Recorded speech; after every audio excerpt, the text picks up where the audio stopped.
Alors aujourd'hui, je voudrais faire une vidéo sur la rétention séminale. Vous allez vous demander quel est le rapport avec ma chaîne. Ma chaîne traite de la liberté. Et je pense que pour les hommes, on n'est pas libre si on pense toujours à nos désirs sexuels qui sont présents dans la vie d'un homme, qui est présent constamment, j'ai envie de dire. C'est notre nature biologique. On est fait pour se reproduire. Donc c'est normal d'avoir toute notre vie ces instincts animaux, ces instincts de reproduction. Et la question qu'on se pose, c'est comment être libre si on est obnubilé par ça. C'est le sujet que je voudrais traiter aujourd'hui. Alors il y a plusieurs solutions. Il y en a qui se mettent en couple, qui ont une femme. Alors est-ce que ça règle le problème ? Pas totalement. Parce que même en étant en couple, on a encore justement très sollicité, on a un désir quand même de sa partenaire, on va vouloir avoir des rapports fréquemment. La conjointe n'aura pas forcément les mêmes désirs, les mêmes attentes. Ça va créer de la frustration, ça peut créer des disputes, et ça ne règle pas le problème de fond en fait. C'est même si vous avez une partenaire qui vous comble sexuellement, ça ne comble pas votre obsession du désir. Vous serez toujours dépendant. Donc comment se libérer de ça en fait ? Il y en a qui vont utiliser le NoFap, la rétention séminale. Et c'est quelque chose qui est très à la mode, quelque chose qu'on entend parler beaucoup. Alors je ne me suis pas intéressé plus que ça. Je suis du genre j'ai besoin de conceptualiser la chose avant de m'y intéresser. Et là, j'avais envie de m'y intéresser plus particulièrement. Et le travail que je fais, donc quand il y a un nouveau sujet comme ça qui m'intéresse, où j'ai peu de connaissances, ce que je vais faire, c'est justement je vais pas chercher d'informations. Je vais réfléchir par moi-même et essayer de me poser des questions en fait. Essayer de revenir à la base en fait. À la base, pourquoi on a des désirs ? Comme je vous l'ai dit, c'est quelque chose de naturel. C'est un besoin de reproduction. Et pourquoi l'orgasme est si fort ? Pourquoi on aime autant l'acte sexuel ? C'est la jouissance qu'on a, c'est le mot jouissance d'ailleurs. Quand on a une éjaculation, on a beaucoup de plaisir. Et on pourrait se demander pourquoi la nature nous a fait ainsi, pourquoi elle nous a donné autant de plaisir une fois qu'on a éjaculé. La réponse, elle est simple en vrai. C'est que c'est une récompense. Je pense que si on n'avait pas eu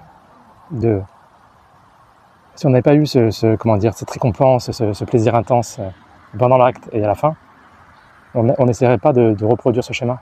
Et les gens auraient arrêté de se reproduire et on ne serait pas là actuellement en fait. Donc si on est là actuellement, c'est parce que on a beaucoup de désirs sexuels et deux, on a une récompense. On a de la dopamine au moment de l'éjaculation, même pendant l'acte en fait, en lui-même. Et donc on va rechercher donc ce plaisir sans cesse. Alors bien sûr, il y a un hack. C'est de se dire, je vais me masturber et je vais avoir un ersatz de plaisir, une sorte de démo, une démo de relation sexuelle, et ça va permettre de soulager un moment, Alors ça fonctionne, ça fonctionne. Le problème c'est que quand on a compris que c'est une récompense, si tu regardes un porno et que tu te masturbes et que tu éjacules, qu'est-ce que tu récompenses ? Qu'est-ce que tu dis à ton cerveau en fait ? Tu vas dire à ton cerveau, je m'auto-suffis, je n'ai besoin de rien faire, pour avoir du plaisir et avoir une récompense. Et c'est là le problème, c'est qu'après tu deviens une larve. Tu deviens une larve parce que tu as hacké le système, tu vas te donner du plaisir, une récompense, sans l'avoir mérité. Normalement, comment ça fonctionne justement la période après l'éjaculation ? Les 6 premières heures, normalement, tu as une baisse de forme, tu as une baisse de testostérone. Et ça va prendre quelques heures à revenir, quelques jours. Au bout de quelques jours, tu vas avoir une montée de testostérone, tu vas avoir du désir. Et cette chose-là qui te travaille, c'est ça qui te donne la force d'aller conquérir une femme. C'est ça qui te donne la puissance, la motivation, on pourrait dire le mojo, Et justement, il y en a qui ont détourné, ces capacités qu'on développe à ce moment-là. Avec la rétention séminale, ils l'ont détourné en disant on va l'appliquer à notre travail, à nos projets, au sport. Et c'est un bon moyen de dire je vais le mettre au profit de choses qui sont plus intéressantes que la reproduction, puisque maintenant on a passé un stade, on n'a pas besoin de ça pour se reproduire. Donc c'est une bonne stratégie. Alors pour moi, il ne faut pas après tomber dans le piège. Il ne faut pas tomber dans le piège d'une OFAP sans avoir conscientisé ce que je viens de dire, c'est-à-dire si vous n'avez pas compris pourquoi on est constitué comme ça, quels sont quel est l'intérêt de faire ça en fait. Si vous le faites bêtement et que vous faites du NoFap plusieurs mois, vous n'allez pas tenir. Vous n'allez pas tenir parce que vous n'allez pas comprendre le procédé, vous allez culpabiliser si vous tenez pas, et vous allez faire la même erreur, c'est que le jour où vous allez craquer en retournant voir du porno ou vous donner du plaisir sans l'avoir mérité. Ça veut dire que vous allez avoir honte de vous et votre cerveau va associer la honte à la récompense. C'est la pire chose que vous pouvez faire en fait. Donc comment contourner ce problème? Alors pour contourner ce problème, justement, si vous êtes dans une démarche de contourner votre force, d'utiliser la force dans vos projets, eh bien fixez-vous des objectifs. Gardez votre force. Je vais donner un exemple concret. Imaginons que tu as des examens. Tu es étudiant, tu as un examen, tu as le bac à passer. Eh bien, un mois avant, tu arrêtes la masturbation, tu arrêtes l'éjaculation. Et ça va te donner de la force, ça va donner de la concentration, ça va donner justement plus de capacité à réussir tes examens. Et une fois que tu as réussi ton examen, justement, récompense-toi. Récompense-toi, ça veut dire accorde-toi un moment, là, accorde-toi une éjaculation bien méritée, j'ai envie de dire. Et tu vas associer ta réussite à un instant de plaisir. Et ton corps va en redemander. Il va vouloir justement reproduire un schéma de réussite pour avoir la récompense. Et pour moi, c'est le meilleur moyen d'utiliser ça en fait. De hacker son corps et son désir sexuel dans la réussite. Voilà, donc pour moi, ça n'a pas vraiment d'intérêt de le garder pendant 6 mois, 1 an, sans but derrière, quoi. Alors si vous avez un projet à long terme, pourquoi pas, mais je trouve ça quand même compliqué de plusieurs mois comme ça, de ne pas se donner des récompenses. Je trouve pas ça forcément productif. Je trouve ça, pour moi, c'est se faire un peu de mal pour rien. S'il n'y a jamais de récompense, ça sert à rien, quoi. Il faut se donner des récompenses, voilà, mais pas le faire n'importe comment, pas devant du porno. Vous pouvez même prendre du plaisir.